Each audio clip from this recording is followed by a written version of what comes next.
সরকারে দেওয়া আশ্রয় কেন্দ্রে আশ্রয় নিয়েও নিরাপত্তাহীনতায় ভুগছেন আশ্রয় কেন্দ্রবাসীরা। সেই সাথে অত্যন্ত মানবেতরভাবে জীবনযাপন করছেন সেখানকার সাধারণ লোকজন। এমনটি দেখা গিয়েছে নারায়ণগঞ্জ সদর উপজেলায় আশ্রয় কেন্দ্রে। ফতুল্লা গোগনগর ইউনিয়নে থাকার জন্য স্থান পেলেও বেঁচে থাকার দায় হয়ে পড়েছেন সেখানকার আশ্রয় কেন্দ্রবাসীদের।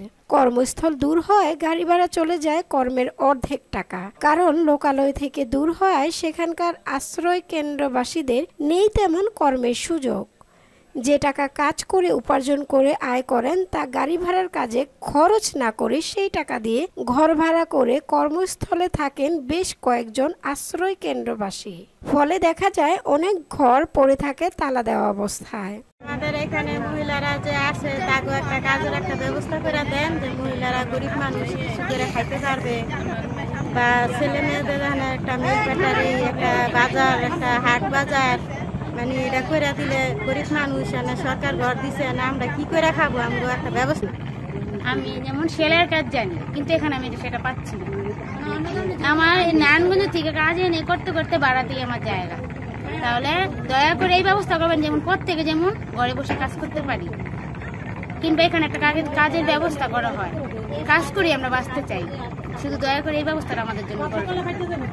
এই যে টুকায় টাকায় খাই চলি, কাজ কোনো পথ নাই।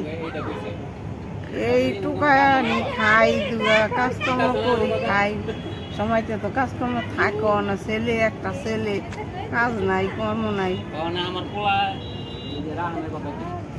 অন্যদিকে পুলিশের নজর এড়িয়ে সরকারি আশ্রয় কেন্দ্রে প্রতিনিয়তই হচ্ছে মাদক সেবন থেকে শুরু করে ধর্ষণ, চুরি, ছিনতাই করার মতো নানা অনিয়মের ঘটনা। কারেন্টের তার চুরি করে যায়, কারেন্টের তার চুরি করে যায়, সে অবস্থা রাত্রে এখানে বাজার লোক আসে, রাতে এসে থেকে রাত্রে গাঞ্জা মধ্যে খাই যায় বাইরের লোকে।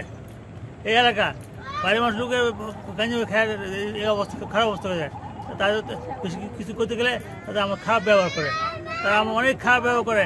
এইটুই আর রাতে একটু চুরিদারি হয়, তার তোর চুরি করে না গায়ে উৎপাত হয় না, বেশিরভাগ উৎপাত হয় না, এই হয় বেশিরভাগ। এ বিষয়ে এই পুলিশ কর্মকর্তা জানান, মাদকদ্রব্য নিয়ন্ত্রণ অধিদপ্তর আছে, পাশাপাশি আমাদের পুলিশেরও মাদক উদ্ধার অভিযান চলমান থাকে।